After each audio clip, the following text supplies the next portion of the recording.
কসম খেয়ে বলছি আল্লাহর নামে, বিএনপি বাংলাদেশে ক্ষমতায় আসবে না। আমি আল্লাহর নামে চ্যালেঞ্জ করে বলে যাচ্ছি, আজ আসরের নামাজের সময় 20 বছর পর আবারও ক্ষমতায় বিএনপি। অনেকেই এখন ভাবছে তারা করবেটা কি। এরই মধ্যে শপথ নিয়েছে তারেক রহমান প্রধানমন্ত্রী। সংসদ সদস্য নির্বাচিত হইয়া প্রধানমন্ত্রী তারেক রহমান হলেও সংসদে কিন্তু থাকছে আরো 298 জন এমপি। তাই আজকের এই ভিডিওতে আমরা দেখব 2026 সালের সংসদ কাঁপাবে যারা। ভিডিওটা শুরু করব শহীদ বিপ্লবী ওসমান হাদির স্মরণে। যদি এমপি হইতে পারি ইনশাআল্লাহ, বাকি 299 জন এমপি চান বের করে ফেলবো। প্রথমেই বলা লাগে মাইটি লুৎফুজ্জামান বাবরের কথা। তিনি হয়তো সকাল বিকাল ইন্ডিয়া প্রেম ধুয়ে দিবেন। Seven sisters in danger. We are open, we are looking for শত্রু। যদিও এখন তার বয়স হয়ে গিয়েছে এবং তিনিও নরম হয়ে গিয়েছেন, তারপরেও ভালো কিছু করবেন এই আশাটা রাখাই যায়। যদি আমাকে কোনো দায়িত্ব দেওয়া হয় সেটা আন্তরিকভাবে নিষ্ঠার সাথে সততার সাথে আমি পালন করব। তবে ভারত প্রেম ঠান্ডা মাথায় খেলে দেওয়ার জন্য সংসদে রয়েছে আরেকজন, মেজর হাফিজ বীর বিক্রম। ধন্যবাদ কেন? যে তারা শেখ হাসিনাকে আশ্রয় দিয়েছে। এতে তো আরো রাগ হওয়ার কথা, উল্টা বলছেন কেন? শেখ হাসিনা এবং আওয়ামী লীগের যে এত বড় ভারতের দালাল দেশের শত্রু, আশ্রয় না দিলে তো আমরা বুঝতে পারতাম না। বলছিলাম যে আওয়ামী লীগকে কি বিএনপি আবার ফেরত আনবে? এই আওয়ামী লীগের ফেরত আসার কোনো সম্ভাবনা আমি দেখি না। কবুল করছে। আওয়ামী লীগ ফেরত না আসলেও ফেরত এসেছে 2006 সালের শিক্ষা প্রতিমন্ত্রী। উনি হেলিকপ্টারে করে নিজে বিভিন্ন জেলার পরীক্ষার হলে যেতেন হাতে নাতে নকল ধরার জন্য। আমি নকল প্রতিরোধ করার জন্য নিজ পকেটের পয়সা দিয়ে হেলিকপ্টার রেন্ট করলাম। নকল ধরার সাথে হেডমাস্টারকে অপরাধের জন্য ধরে হেলিকপ্টারে করে ঢাকায় নিয়ে আসতো। জালিয়াতির অভিযোগ এক প্রিন্সিপালকে সরাসরি হেলিকপ্টারে তুলে ঢাকায় নিয়ে আসার ঘটনাও তখন ব্যাপক আলোড়ন তোলে। এই শিক্ষা প্রতিমন্ত্রীর প্রশংসা করে গিয়েছে স্বয়ং বিপ্লবী ওসমান হাদিও। মিলন সাহেবকে শিক্ষা প্রতিমন্ত্রী বানানো গেল। ভদ্রলোক এমন একটা কাজ শুরু করলেন, হেলিকপ্টার নিয়ে প্রতিদিন বিভিন্ন পরীক্ষার কেন্দ্রে হানা দেন। সাথে বেগম জিয়াও। শিক্ষার জন্য আমরা কি করেছি মিলন জানে। 20 বছর পর আবারও বাংলাদেশের সংসদে এমপি হিসেবে নির্বাচিত হন মিলন সাহেব এবং ক্ষমতায় এসে প্রথমেই তিনি বলেন পড়ালেখার কথা। ঠিকমতো লেখাপড়া করতো, সাথে দিয়ে দেন ওপেন থ্রেট, নকল আর হবে না। ডিয়ার এসএসসি স্টুডেন্টস, পুংডামি ফাত্রামি জাউরামি বাদ দিয়া পড়ালেখা করতে বসো। আমার ছাত্রছাত্রীরা আমেরিকার মানের লেখাপড়া শিখবে। এসএসসি এর কথা যেহেতু আসলো, ডিয়ার 9, 10 এবং এসএসসি 2026 ব্যাচের শিক্ষার্থীরা, তোমাদের পড়ালেখাটা যদি একটু সহজ করে দেই তাহলে কেমন হয়? আপনি সব খুলে বলুন। টেকনিক ইজি এডুকেশন, নাম তো সুনাই হোগা।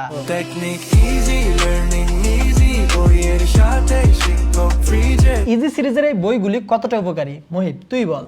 টেকনিক ইজি এডুকেশন দিচ্ছে এই প্রথম বইয়ের সাথে শিক্ষক ফ্রি। এই বইগুলো কিনলে অভিভাবকদের 90% টাকার খরচ কমে যাবে। ছাত্রছাত্রীরা হাতের স্মার্টফোনটি দিয়ে সময় অপচয় না করে পড়ালেখার কাজে লাগাতে পারবে। এক্সট্রা কোচিং এর টাকা এবং সময় দুটাই বেঁচে যাবে। সায়েন্স, কমার্স এবং আর্টস প্রতিটি বিভাগের প্রতিটি সাবজেক্টের জন্য রয়েছে টেকনিক ইজি এডুকেশনের ইজি সিরিজের আলাদা আলাদা বই। প্রতিটি বইতে শত শত কিংবা হাজার হাজার কিউআর কোডের মাধ্যমে দেওয়া রয়েছে সম্পূর্ণ বইয়ের ভিডিও সমাধান। এখন নিশ্চয়ই আপনারা ভাবছেন যে কিউআর কোড কিভাবে কাজ করে। ধরেন এটা একটা গণিতের প্রশ্ন, এটার সমাধানটা কিন্তু বইয়ের মধ্যে লিখিতভাবে দেওয়া রয়েছে, কিন্তু তারপর আমি বুঝতে পারতেছি না যে এই লাইন থেকে এই লাইনে কিভাবে গেল কিংবা এই লাইন থেকে এই লাইনে উত্তরটা কিভাবে গেল। তখন আমি কি করব, ফোনের স্ক্যানারটা বের করব এবং স্ক্যানার থেকে এই যে উপরে কিউআর কোড দেওয়া রয়েছে এই কিউআর কোডটা স্ক্যান করব। স্ক্যান করার সাথে সাথে আমাকে নিয়ে যাবে ইউটিউবে এই প্রশ্নটির ভিডিও সমাধানে, যেখানে একজন শিক্ষক সম্পূর্ণ প্রশ্নটির উত্তর লাইন বাই লাইন ভেঙে ভেঙে বুঝিয়ে দিয়েছেন। তাই 9, 10 এবং এসএসসি 2026 ব্যাচের শিক্ষার্থীদের পছন্দের হট লিস্টের 1 নম্বরে রয়েছে টেকনিক ইজি এডুকেশনের ইজি সিরিজের এই বইগুলা। অন্যদিকে 2026 সালের সংসদ কাঁপানোতে হট লিস্টের 1 নম্বরে রয়েছে হাসনাত আব্দুল্লাহ। তারা যদি মনে করে থাকে সংসদ হচ্ছে একটা ব্যাড অফ রোজেস, ওখানে গিয়ে আরামে কাটাবে, যে সাবান ছাড়াই ধুয়ে দিবে যে কোনো কাউকে, সংসদ সদস্যদের ঘুম হারাম করে দিবেন ইনশাআল্লাহ। এই বান্দা অন্যায়ের বিরুদ্ধে কিছু বলতে কোনো প্রকার দ্বিধাবোধ করে না। এই মুহূর্ত থেকে চাঁদার কবরস্থ ঘোষণা করা হলো।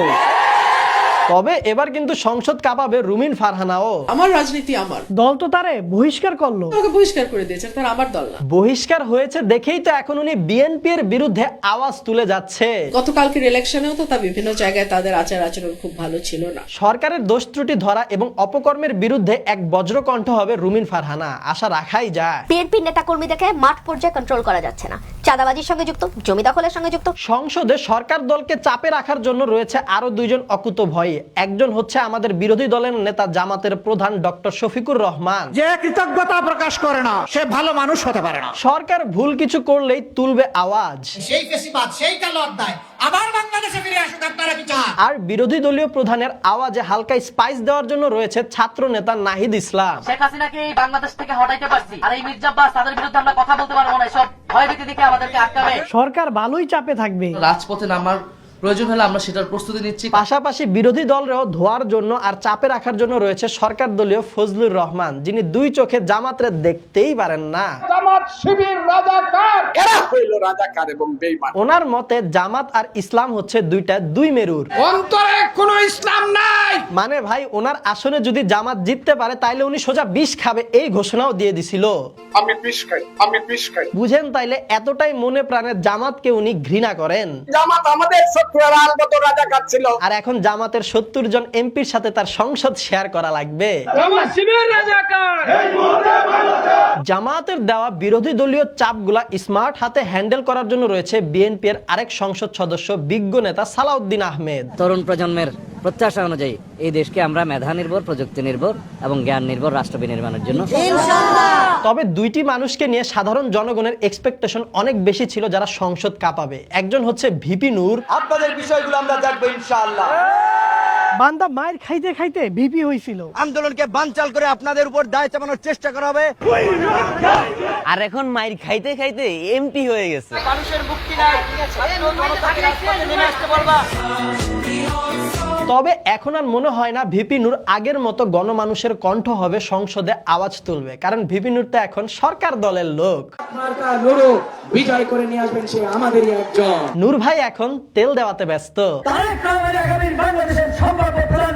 মন্ত্রী হবার আশায় ভাই তার আদর্শ বঙ্গোপসাগরে ভাসায়া দিছে। তারেক রহমান আগামী জাতীয় সরকারে মন্ত্রী বানাতে কমিটমেন্ট দিয়েছেন। এখন তাই সাধারণ জনগণের পাশাপাশি স্থানীয় বিএনপি নেতাকর্মীরাও তাকে অপছন্দ করা শুরু করছে। আপনারা বিএনপির লোক, হুমকি আওয়ামী লীগের লোক দেয় না, জামাতের লোক দেয় না। নুরু ভাই তো হুমকি পায়, কিন্তু ডিয়ার 9, 10 এবং এসএসসি 2026 ব্যাচের স্টুডেন্ট, আমি তোমাদেরকে হুমকি না সাজেশন দিতে চাই। কথা কম কাজ বেশি। আমার সামনে আছে 3টি সাজেশন বই। একটি হচ্ছে 500 এমসিকিউ সাজেশন বই সায়েন্সের জন্য, আরেকটি হচ্ছে 500 এমসিকিউ সাজেশন বই কমার্স এবং আর্টসের জন্য, 3 নম্বরটি রোড টু মিশন 100 সাজেশন বই। 500 এমসিকিউ এর সাজেশন বইগুলোতে রয়েছে প্রতিটি বিষয়ের টাইপ ভিত্তিক 500 এমসিকিউ এবং এর সমাধান। এখন আর কষ্ট করে 5-6000 এমসিকিউ পড়তে হবে না, 500 এমসিকিউতেই সিলেবাস কভার। অন্যদিকে রোড টু মিশন 100 সাজেশন, এই বইটিতে পেয়ে যাবে দুই ধরনের সাজেশন। এক ধরনের সাজেশন হচ্ছে রোড টু মিশন 100 সাজেশন, যেটি দিবে A+ এর নিশ্চয়তা। আরেক ধরনের সাজেশন হচ্ছে road to mission cyclone suggestion. সারা বছর বিভিন্ন কারণে যাদের পড়া হয় না, শুধু পাস করতে চায়, তাদেরকে দিবে এই সাজেশনটি সম্পূর্ণ আস্থা এবং ভরসা।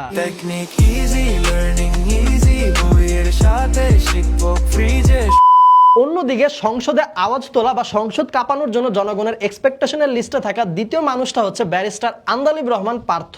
ইনশাআল্লাহ যাতে সততার সাথে, এটা একটা বড় আমানত, এটা জানে আমাদের দ্বারা খেয়ানত না হয়। পার্থ ভাই এমন একজন মানুষ যিনি 2012-13 সালে সংসদ কাঁপায় আসছিলেন। বিরোধী দলীয় নেত্রীকে বাড়ি থেকে যেভাবে বের করা হয়েছে মাননীয় স্পিকার, এমনকি সংসদে 2013 সালে শেখ হাসিনার সামনে বলেছিল তারেক রহমান দেশে ফিরে আসবে। ইট ইজ দ্য রিয়ালিটি যে তারেক রহমান ফেরত আসবে, and you will see more of Tarique Rahman. তবে এখন আর মনে হয় না তিনি আগের মতো সংসদ কাঁপাতে পারবেন। কথা সত্য, কারণ আগে ছিলেন উনি বিরোধী দলীয় সদস্য, আর এখন হচ্ছেন সরকার দলীয় সদস্য। পার্থকে আপনারা ছিলেন ভোলার মানুষ। সরকারি দলে হওয়ায় কথা বলবে হিসাব করে। তারেক রহমান ইতিমধ্যেই বাংলাদেশের মানুষের হৃদয়ের প্রধানমন্ত্রী হয়ে গিয়েছেন। তবে কোনো হিসাব ছাড়াই কথা বলে সংসদ কাঁপাতে পারেন খেলাফত মজলিসের জনাব হানজালা। আজকের পর থেকে কোনো ব্যবসায়ীর কাছে কেউ চাঁদা তুলতে পারবে না। অন্যদিকে উত্তরবঙ্গের ব্যাপক উন্নতি হতে পারে তরুণ নেতা আখতার হোসেনের হাত ধরে। সবকিছু সরকারিভাবে করা সম্ভবপর হবে না, বেসরকারি উদ্যোগ আমাদেরকে গ্রহণ করতেই হবে। তার মাথার মধ্যে রয়েছে সব ক্রিয়েটিভ আইডিয়া। সেজন্য ভ্রাম্যমাণ আল্ট্রাসোনোগ্রাম মেশিন এবং অন্যান্য যন্ত্রপাতির। ক্রিয়েটিভ মানুষের কথা যেহেতু বলতেছি, সেহেতু বলা লাগে চট্টগ্রামের হুম্মাম কাদের চৌধুরীর কথা। রাঙ্গনিয়াবাসী আসসালামু আলাইকুম। জনপ্রিয় বিএনপি নেতা সাকা চৌধুরীর ছেলে উনি। আব্বাকে প্রতিটা মুহূর্তেই স্মরণ করি, রক্তের সাথে রাজনীতি মিশে আছে। তবে এইবারের নির্বাচনে মনে হয় হালকা কষ্টই রয়ে গিয়েছে উনার মনে। মনের মধ্যে একটা কষ্ট সবসময় থেকে যাবে, আওয়ামী লীগকে হারানোর সুযোগ আমি পেলাম না। তবে সব মিলিয়ে বললে বাপকা বেটা সে।